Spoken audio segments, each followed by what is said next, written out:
Paalala naman po sa lahat ng mga Jolly Kids. Huwag po tayo masyadong bibigay sa ating Jolly Friends dahil limitado lamang po ang nakikita niya. Provision lamang po nakikita niya, hindi po lang vision. Bakit mo kayo masusunod at makibutan niya gumipat ko doon sa water life. Kaya naman Jolly, hindi pa nakakabit ito sa aming laro. Kaya naman, ikaw na lang muna pumunta sa kanila table by table. Alright, listen na everyone, makinig na ng mabuti. Para sa ating final item, ang ating final item ay ginagamit ng mga adults kapag kukuha na ayuda. At syempre ang item na ito ay madalas pinakapaskil sa malalaking building na Nebla, no entry. Kaya naman ibigay niya na at least 10 Jolly Kids sa baka kapapagay sa amin na anybody? Alright, let's go! Cheers! Ano ba? 5, 4, 3, ito, akin na! 2, and 1. Time is up.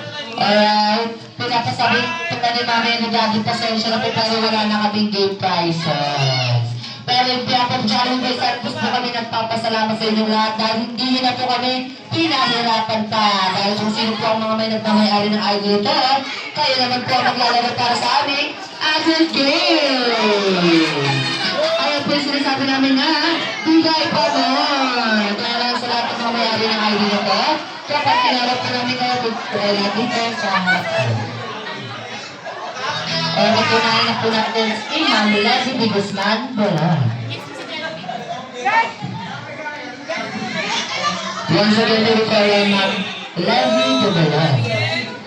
De Guzman Bolan. Next naman po natin, asa na po si Ma'am Levy de Guzman Bolan.